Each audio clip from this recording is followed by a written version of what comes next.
Hello there, only one Kenobi here, only one. And if this is VC200, I guess that means that this is the 200th episode of the QUICKSHOT series. So congratulations, we got there.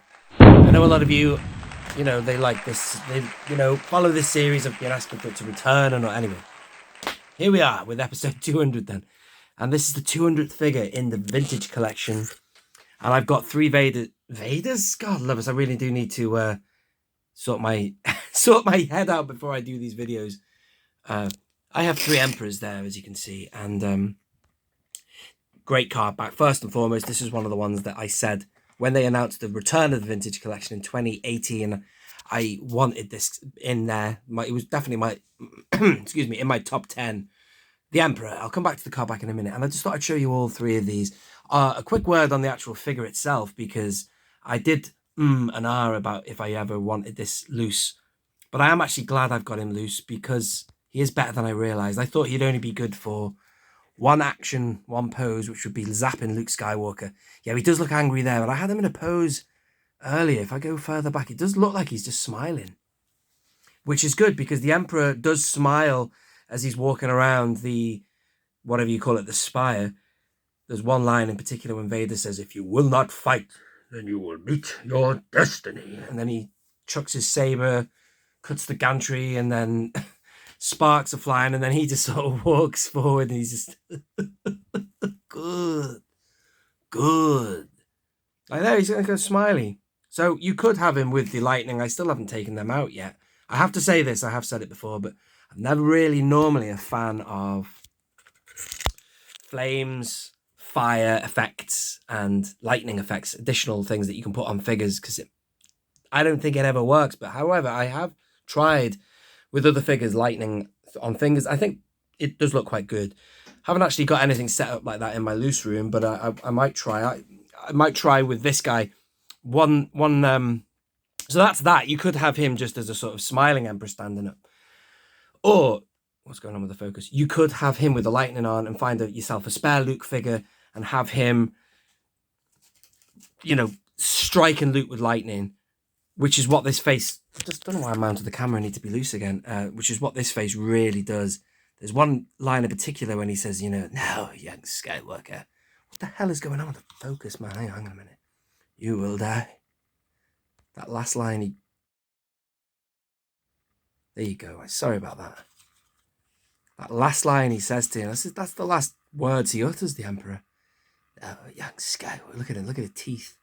So you could have, I've got loads of Luke figures spare. I might get one lying down or curled up, and then him standing over him with the lightning. But speaking of smiling, check this figure out. This is the one that came in the Emperor's Throne Room set, which wasn't really that much you got in that, really, other than a load of cardboard and the frame of the window. But there he looks like he is smiling there. But I wanted them to do faces like that for the Emperor on all the figures. Like, for example, right, I'm going all over the place here, but check this figure out of the Emperor. That is brilliant, despite the fact that it's 5 POA Smuggler's Canyon, which means it's limited, but he would settle for that. The face is phenomenal, and that line dished out some really good figures, including Ben Kenobi. But that is, look at that. That actually replicates that card back perfectly. You know what I mean? "Send the fleet to the far side of Endor. There it will stay until called for." So between these three figures, you've got it covered. And I have a shelf dedicated to Emperor, Luke, and Vader's three-way dance, if you want to call it that. But these three figures alone would cover every aspect. From sat watching, from contemplating, to showing that he's got magical powers. When I first watched The Return of the Jedi, when I was a kid, the moment that he started striking Luke with lightning, I thought, oh my God. It was a complete revelation. For all we knew, he was just an old man. We didn't know he was a dark side user. He seemed to talk about the Force and stuff. I'm sure this is across it has to be across the board, unless you'd read some kind of novel or book or something that told you otherwise. But he said in The Empire Strikes Back, there's a great disturbance in the Force. So obviously he felt the Force. We didn't know what he was or could do. And then also, even Yoda says, Do not underestimate the powers of the Emperor. I mean, you could look at that several different ways, but when I was a child, I perceived that as being, don't underestimate him. He can get you. And he did. He could have killed Luke had it not been for the intervention of his father. And I always used to watch that film as a kid and think, why are you letting this old man push it? Get him, Luke. Go get him. You know what I mean? But anyway. So there you are. You've got it covered there. And what I will do now is I will set him up with these so you can have a quick look at that. And I haven't actually got it set up in the other room yet. I've been messing around. I've got an Obi-Wan versus Vader, an old Ben versus Vader shelf, all tickety-boo. But my Luke, Vader, and Palpatine shelf is a little bit under construction. I'll do this very quickly. Or as the Americans say, I'll do this real quick. Boom. Look at that. Oh, I tell you one thing I don't want to do is have him firing lightning up into the air like we saw in a certain film. Yeah, whatever. Or if Daniel Church says that isn't actually a film, let's forget about that one. Anyway, I was about to do it. I don't want to do that. Right. Oh, I just messed this articulation up. So, oh, wow. You can't see one. Bang. Look at that. Look at this. Hang on. That looked quite good from where I was at. Let's just lower this down a bit. Clarity here.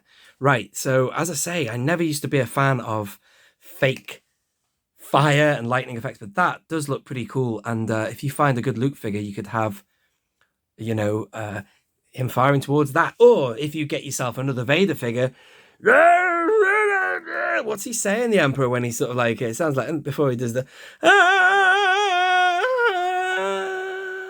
I've seen that film so many times I can almost get the intonations of the scream. But, oh, God, and that brings me to the bloody Rise of Skywalker again. What the hell were they doing bringing him back? He killed him. No explanation. Dark science. Secrets only the Sith knew. I mean, it's cobblers, isn't it? Come on. Anyway, this is great. You could have a Vader holding him up and he's just firing lightning up in the air. I always thought the Vader died because he was a slave to him. You know, what is the official reason why Vader died? Because he was tired, he got zapped by lightning. I think that he had a circuit on Vader's life support systems, and if he ever got killed, off go the systems of support. That's my theory anyway. I don't know if anyone... I'm sure other people must have said that. I've never heard anyone say that's my own private theory. Maybe I should do a video on it, ladies and gentlemen. I don't know. Anyway, let's take this off. Oh, since you just look at that. Ghastly. That's amazing. Look at it. What an amazing character. But I just thought I'd show all three of them. You know, because they're just all great figures. They're all fantastic. Right, what I'll do is just to close this one out, ladies and gentlemen, I'm going to show you the card back. I'm just going to put that on the rotator a minute as well. And it's a classic card. Last thing I'm going to show you now is this. Unfortunately, it didn't make the cut, and it's not on the stronger card back, or the stronger stock, should we say. Speaking of card backs, a lot of these were really badly damaged, sadly. I settled with this one because the one I opened was really badly damaged. But anyway, I've settled with this one because I can't remember why. Oh yeah, it's got a few scuffs on it. But it's actually pretty good. A lot of them were badly damaged on the back. Crushed. But I'm being really picky there because I've got some really dodgy card backs. In fact, someone asked me a question about this. I think it was you, Wizzy Wizard. He wanted to know about conditions of card backs and how picky we are. And I tell you something, I never used to be as picky as I am now. Where is it now? Let me think about this. Let me just bear with me one moment, please, ladies and gentlemen. I was horrified the other day. I started looking at a few figures. In fact, I'd done a live stream with my pals. I think it was the one with Mike and all that. But I was just sat after the show with BOE and Mike, and we were talking about stuff. And I just started whipping, as I usually do. I was sat in here and I started getting a few things off the wall. And one of them was Woof. And I looked at my Woof card. It looks beautiful in the star case. But I took him out and I thought, I was bloody horrified. I thought, my God almighty, that was awful, the condition of it. And it was an upgrade as well. It was supposed to be an upgrade on a previous one that was punched. But still, it had all sorts of things wrong with it. And I'm going to do in fact, I did do a video on it a while ago. I never uploaded it. But see, look at this. Things like that, you see, would drive me potty now. And certainly Tim from Bosk's Bounty, he ain't no fan of damage on card backs. But Back in the day when I bought this, I just got it on eBay, ticked the box, I thought, I've got it, move on. But now, probably because I buy stuff scratch, you know, from mint, I am very picky. And I take ages looking at card backs and seeing which one's, you know, right for opening. And in the end, it did my head to settle for this one because one of the ones that had a creased card back had a really pristine bubble. And this one has, it's all right, but can you see those wisps down here? Yeah. It's all right, man. It's not life-threatening. It's better than having a... Oh! It's better than having a bubble that is completely, you know, crinkled. Anyway, I have waffled on long enough there. Ladies and gentlemen, thank you very much for joining me. I'll take him off now. Let's get our star of the show on, which is VC200. There he is. Oh, my God. What a ghastly-looking... It has left him scarred and deformed. But my resolve has never been stronger.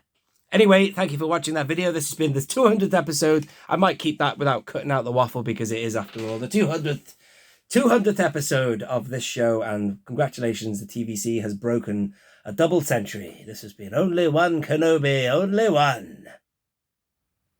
Out.